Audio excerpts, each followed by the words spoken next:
जय हिंद दोस्तों। आज हम लोग 21 नंबर प्रश्न से करेंगे। निशा गांधी नृत्य उत्सव डॉट डॉट में साल में 2 बार मनाया जाता है। तो केरल में निशा गांधी उत्सव साल में 2 बार मनाया जाता है। पहला अक्टूबर और नवंबर के महीने में, दूसरा मार्च और अप्रैल के महीने में। निशा गांधी नृत्य उत्सव केरल के त्रिवेंद्रम और कूनम प्लेक्स के मैदान में स्थित निशा गांधी थिएटर में आयोजित किया जाता है। केरल के कुछ अन्य प्रमुख उत्सव इस प्रकार हैं: ओणम, विशु, नौकादौड़, त्रिचूर पूरम, अडूर गणमेला, थेयम महोत्सव आदि।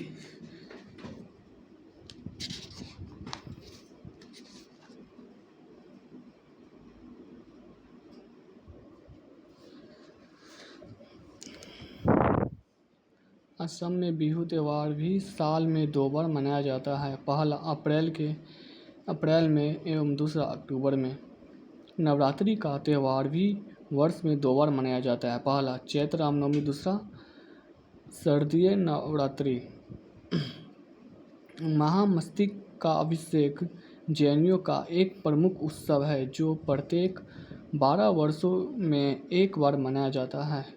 पहला नवकलेवरा उड़ीसा, जमाई पश्चिम बंगाल, सागा दावा सिक्किम, हम्पी उत्सव या विजय उत्सव कर्नाटक, उगादी आंध्र प्रदेश और Telangana.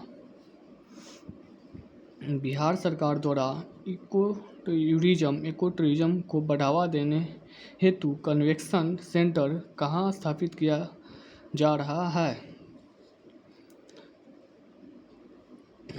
Option B, Valmiki tiger reserve. Valmiki tiger reserve Bihar सरकार द्वारा इको टूरिज्म को बढ़ावा देने हेतु कन्वेंशन सेंटर का स्थापना किया जा रहा है।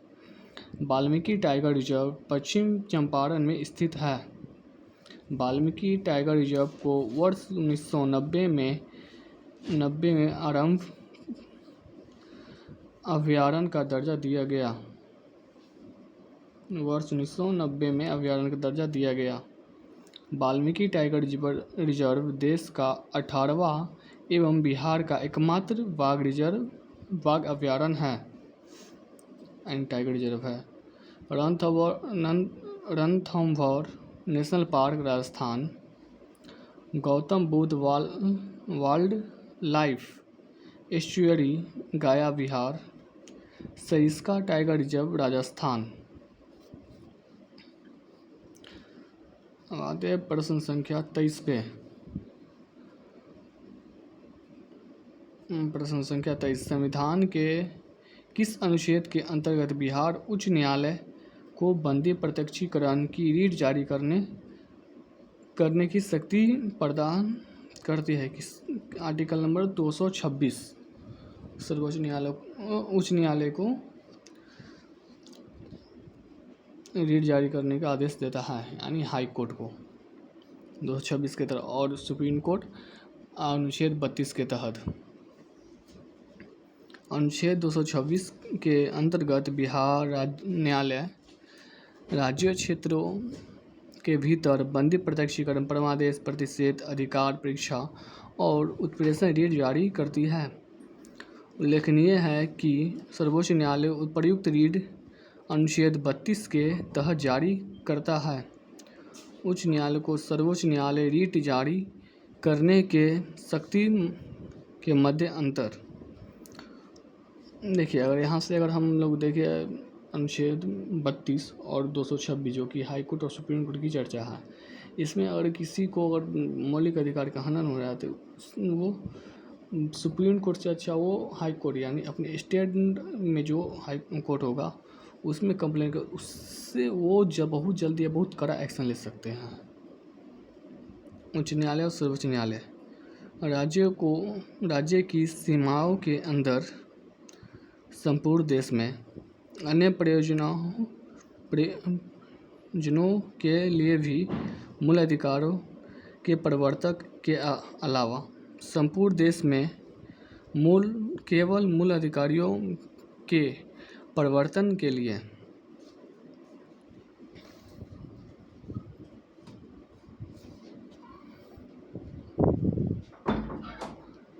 अनुच्छेद 226 प्रदत्त उपचार मूल अधिकार नहीं है।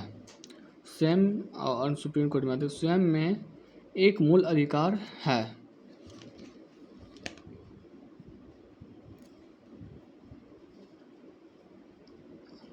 अनुच्छेद 220 अस्थायी न्यायाधीश रहने के पश्चात विधि व्यवस्था का निर्बंधन। अनुच्छेद 225 कह रहा है विद्यमान उच्च न्यायालय की आधिकारिकता से संबंधित है। उच्च न्यायालय की आधिकारिकता से संबंधित है। अनुच्छेद 227 सभी न्यायालयों के अधीक्षीण की उच्च न्यायालय की शक्ति है। ठीक, अब आते हैं प्रश्न संख्या नंबर 24। सुपरस्टार ACES पुरस्कार समारोह में घोषित स्पोर्ट्समैन ऑफ द ईयर 2024 कौन है? स्पोर्ट्समैन द ईयर 2024 कौन है? Option D Mohammed Shami. Hotspot ACES पुरस्कार sportsman of the year 2024 Mohammed Shami को दिया गया है। मोहम्मद शमी 2023 वनडे क्रिकेट विश्व कप में सबसे ज़्यादा विकेट 24 विकेट लेने वाले गेंदबाज थे। स्पोर्ट स्टार ACES पुरस्कार का 6वां संस्करण 2024 श्रेणियों में दिया गया। Sports women of the year 2024 व्यक्तिगत पुरस्कार शतरंज खिलाड़ी R वैशाली को दिया गया। रोहन बोपन्ना एक भारतीय टेनिस खिलाड़ी है। ये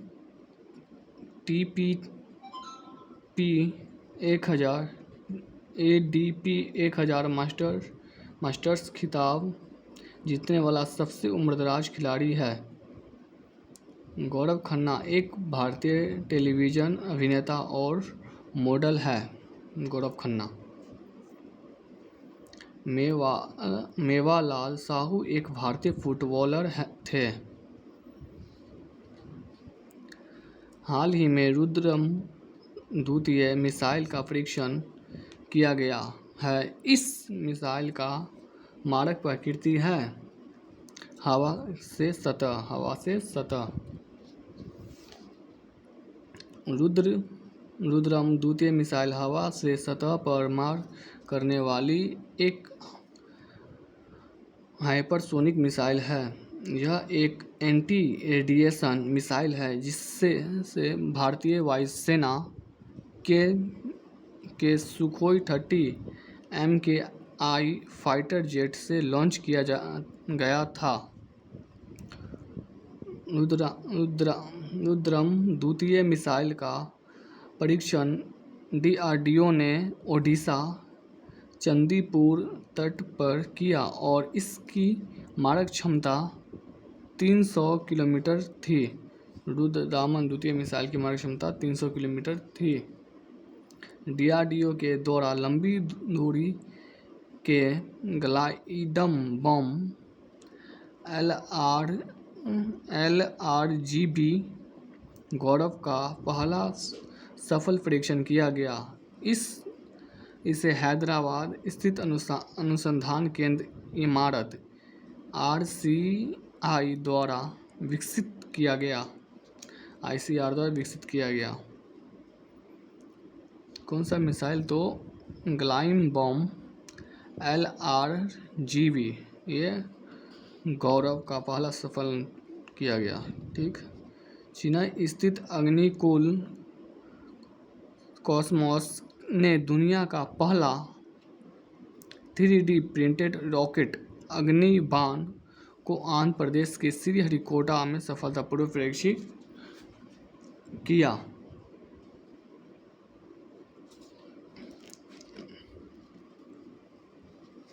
अब आते हैं प्रश्न संख्या नंबर 26 पे। बिहार के किस जिले में 21 पंप नहर योजना के निर्माण की घोषणा की गई? ऑप्शन नंबर डी, बक्सर में। बिहार के किस जिले में 21 पंप नहर योजना का निर्माण की घोषणा की गई? बक्सर में। बक्सर जिले में 21 पंप नहर योजना के निर्माण की घोषणा की गई। बक्सर जिले के राजपुर क्षेत्र के 2700 हेक्टेयर भूमि पर खेती को सरल बनाने के लिए क्रमनासा पंप कैनाल का निर्माण किया जा रहा है। इसको इम्पोर्टेंट कर लेंगे। तेल और प्राकृतिक गैस निगम ONGC ने समस्तीपुर में कुआं खोदने की योजना बनाई है। ONGC ने समस्तीपुर में कुआं खोदने की योजना बनाई है। अब प्रश्न संख्या नंबर 27 पे आते हैं। 27 नंबर प्रश्न, निम्नलिखित में से कौन सी बहुकेंद्रीय मांसपेशी है? बहुकेंद्रीय मांसपेशी है। कंकाल मांसपेशी। कंकाल मांसपेशी बहुकेंद्रीय मांसपेशी है। कंकाल की मांसपेशी धारी बहुकेंद्रीय तंतुओं के समांतर बंडलों से बनी होती हैं। वे मांसपेशी जो बिना सचेत नियंत्रण के सिकुड़ती है अनैच्छिक मांसपेशी कहलाती है।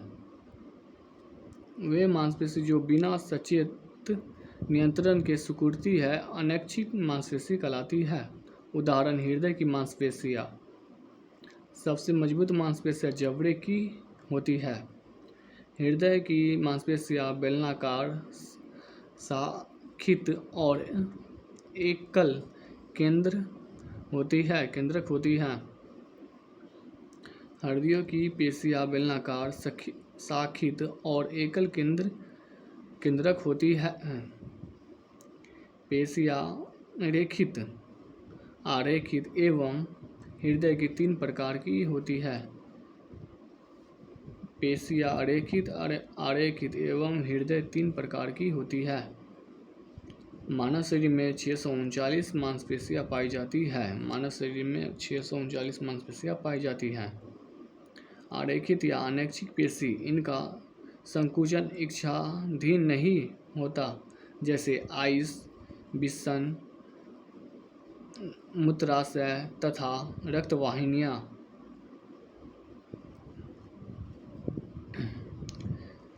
रेखित या ऐच्छिक पेशी, ये जंतु के कंकाल से संबंध रहती है और इनमें ऐच्छिक गति होती है। यह बाएं यानी आर्म, पैर, गर्दन आदि अंगों में पाई जाती है। मांसपेशियाँ एक एक्टिन और मायोसिन नाम के सिकुड़ने वाले प्रोटीन होते हैं जो गति का कारण बनते हैं।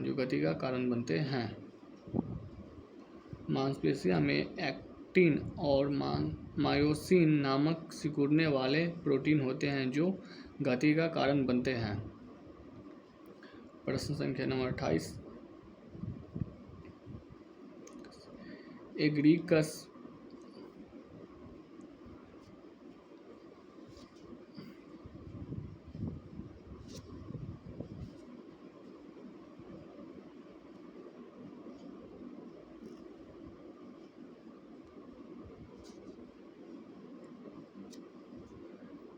एग्रीकस की कोशिका भित्ति बनी होती है। एग्रीकस की कोशिका भित्ति बनी होती है काइटिन की। एग्रीकस यानी मशरूम की कोशिका भित्ति काइटिन की बनी होती है। काइटिन एक जटिल शर्करा है तथा सेल्यूलोज के बाद सबसे प्रचुर मात्रा में पाया जाने वाला पॉलीसेकेराइड है। काइटिन एक जटिल शर्करा है तथा सेलुलोज के बाद सबसे प्रचुर मात्रा में पाए जाने वाला पॉलीसेकेराइड है। कोशिका भित्ति कोशिका झिल्ली के ठीक बाहर पाई जाने वाली एक कठोर बाहरी परत होती है जो कोशिका भित्ति कोशिका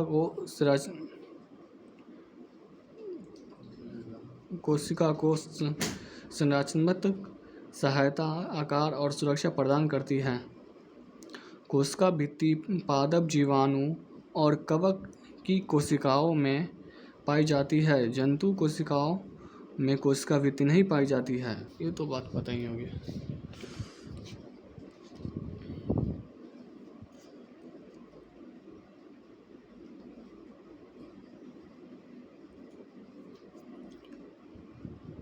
पादप कोशिका भित्ति मुख्य रूप से सेलुलोज की बनी होती है। पादप कोशिका भित्ति मुख्यतः सेलुलोज की बनी होती है। जीवाणु की कोशिका भित्ति पेंटिडोग्लाइन की बनी होती है। यानी जीवाणु की कोशिका भित्ति पेंटिडोग्लाइन की बनी होती है। यहाँ से आए मैथ के सवाल, इसको स्किप करते हैं।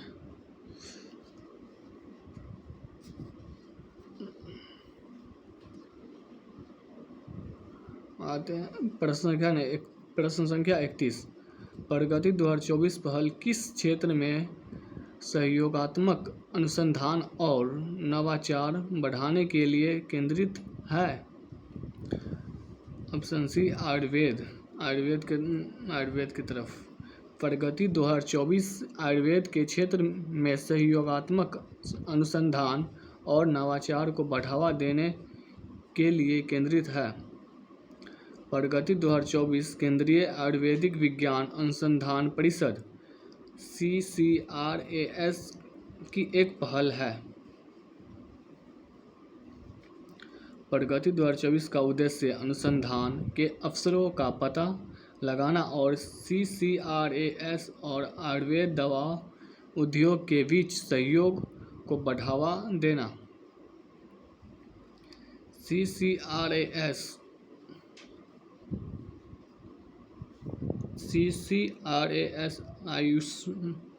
आयुष मंत्रालय का आयुर्वेद, योग और प्राकृतिक चिकित्सा या यूनानी सिद्ध और होम्योपैथी का एक स्वायत्त निकाय है।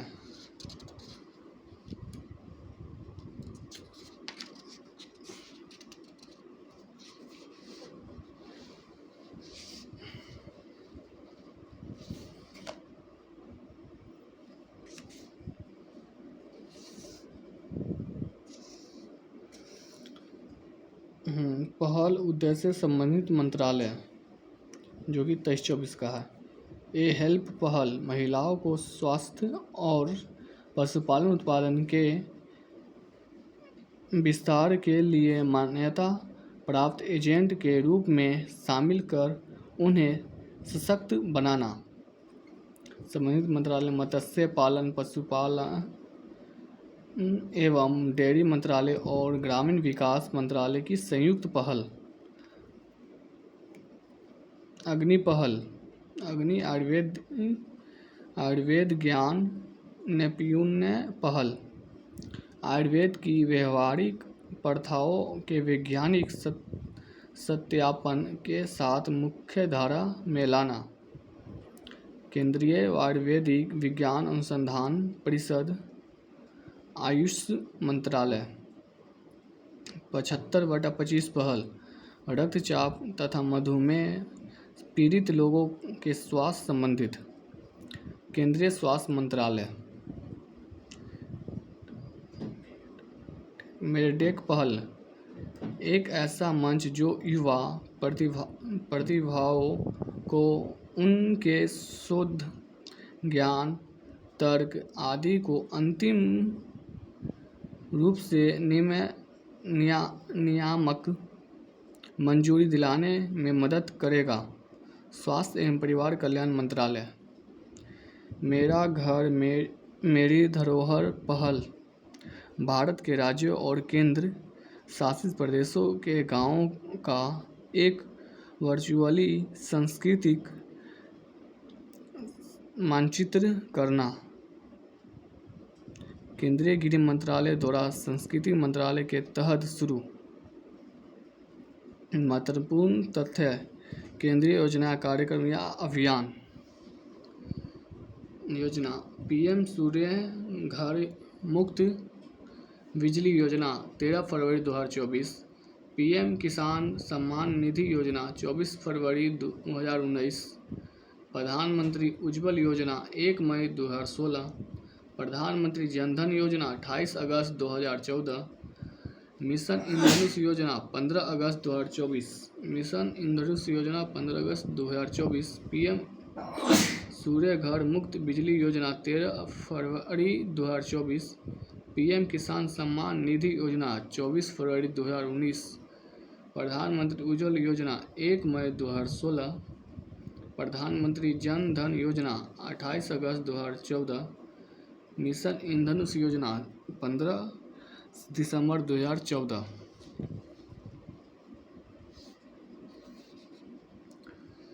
किस राज्य में काजी नेमू को राज्य पहल घोषित किया गया? काजी नेमू को राज्य पहल घोषित किया गया।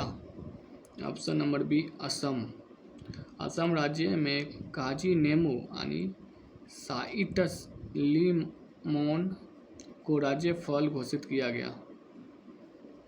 काजी नेमू को असम का राज्य फल 12 फरवरी 2024 को कृषि मंत्रालय अतुल बोरा ने घोषित किया था। काजी नेमू को वर्ष 2019 में जीआई टैग प्राप्त हुआ। वर्ष 2019 में जीआई टैग प्राप्त हुआ और 12 फरवरी 2024 को इसे असम का राज्य फल घोषित कर दिया गया। असम राज्य फल से संबंधित कुछ तथ्य हैं। राजधानी दिसपुर। भाषाएं असमिया, बोडो, बंगाली। पक्षी सफ़ेद पंखों वाला बत्तख।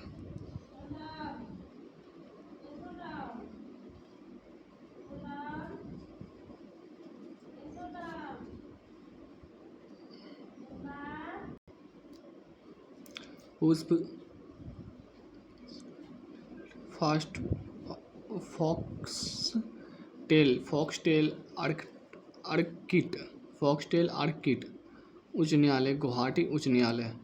नोट: जीआई भौगोलिक संकेत। टैग एक ऐसा नाम या संकेत है जो कुछ उत्पादों को दिया जाता है जो किसी विशिष्ट भौगोलिक स्थान या उत्पत्ति को से संबंधित होते हैं।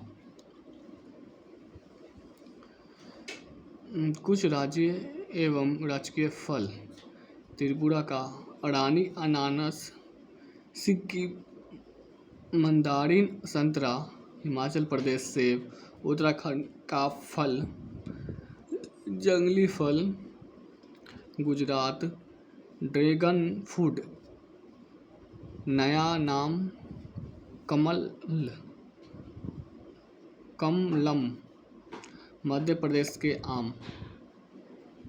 निम्नलिखित में से कौन सी प्रक्रिया उन पौधे को उगाने के लिए उपयोगी है जो बीज उत्पन्न करने की क्षमता खो चुके हैं? कायिक प्रवर्धन ये बीज उत्पन्न करने की क्षमता खो चुके हैं। बीज पैदा करने की क्षमता खो चुके पौधे को उगाने के लिए कायिक प्रवर्धन प्रक्रिया का इस्तेमाल किया जाता है। कायिक प्रवर्धन पौधे के प्रजनन का एक अलैंगिक तरीका है। इस प्रक्रिया में पौधे एवं वनस्पति भागों का इस्तेमाल करके नए पौधे उगाए जाते हैं। थैलोफाइटा के अंतर्गत मुख्य रूप से विभिन्न प्रकार के शैवाल, कवक तथा जीवाणु आते हैं। थैलोफाइटा का शरीर जड़, तना एवं पत्तियों के विभाजित नहीं रहता है। इनमें संवहनी ऊतक नहीं पाए जाते हैं। थैलोफाइटा में संवहनी ऊतक नहीं पाए जाते हैं। ब्रायोफाइटा फाइटा भ्रूण बनाने वाले पौधे का सबसे साधारण व आम समूह है। इनमें संवहन ऊतक नहीं होता है। ये पौधों स्थलीय होने के साथ छायादार एवं नम स्थानों पर उगते हैं। ब्रायोफाइटा समुदाय को वनस्पति जगत का एम्फीबिया वर्ग कहते हैं। इस वर्ग का सबसे बड़ा पौधा डोसोनिया है। ये सपोसी होते हैं। ब्रायोफाइटा सपोसी होते हैं। इनमें तने एवं पत्तियां की तरह रचनाएं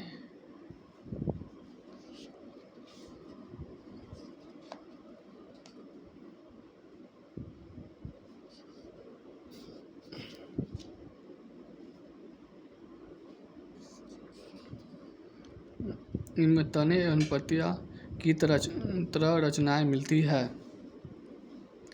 इनमें जड़ें हमेशा अनुपस्थिति रहती है, किंतु थैलस के अवयव वेंट्रल सतह से तंतु की तरह की कई रचनाएं निकलती हैं, जिन्हें बुलांग कहा जाता है। ट्रेडोफाइटा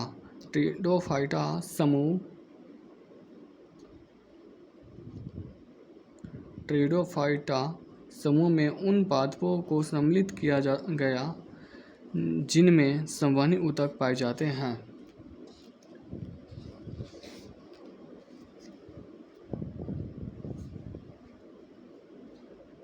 चौथे से 9 सवाल।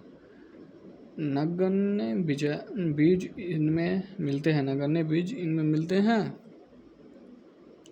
ऑप्शन ए जिम्नोस्पर्म में नगण्य बीज मिलते हैं। अनावृत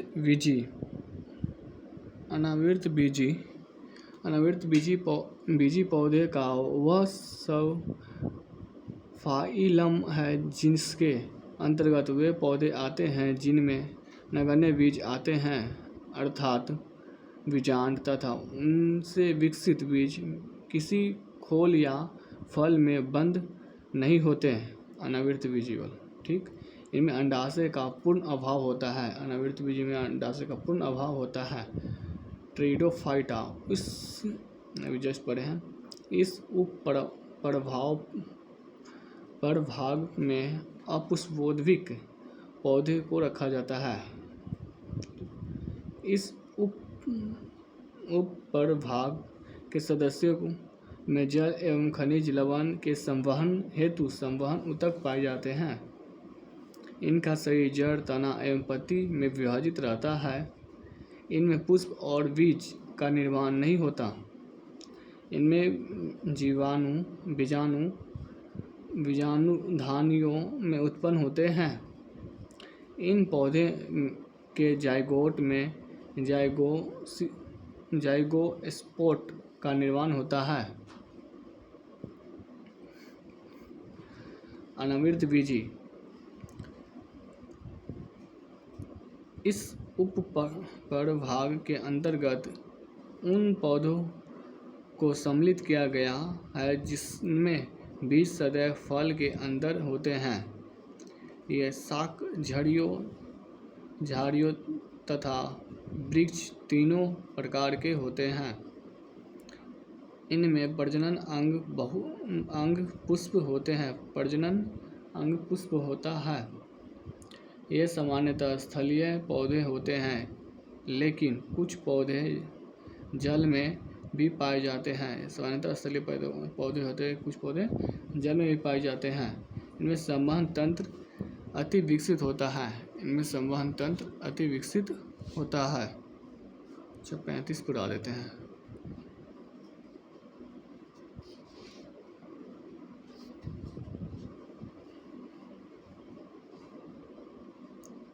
एक विशिष्ट कार्य करने के लिए कोशिका द्वारा अस्थायी रूप और आकार की क्रिया को कहा जाता है? विभेदीकरण एक विशिष्ट कार्य करने के लिए कोशिका द्वारा अस्थायी रूप और आकार लेने की प्रक्रिया को विभेदीकरण कहा जाता है। किसी जीव के शरीर में कोशिकाओं के समूह को ऊतक कहते हैं। एक अस्थायी ऊतक परिपक्व जीवित या मृत कोशिकाओं से बना होता है जो विभेदक ऊतक से विभाजित होता है।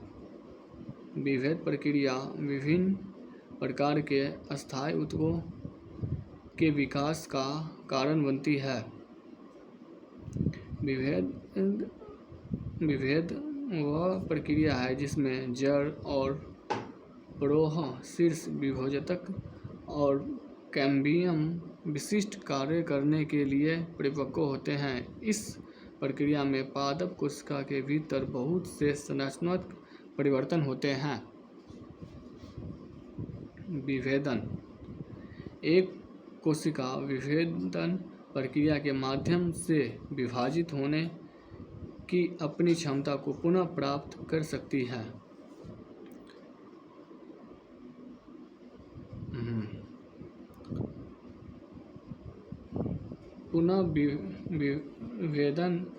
पुनर्विभेदन वह प्रक्रिया है जिसके माध्यम से विभेदित कोशिका विशिष्ट भूमिका प्रदान करती है और फिर विभाजित होने की अपनी क्षमता खो देती है।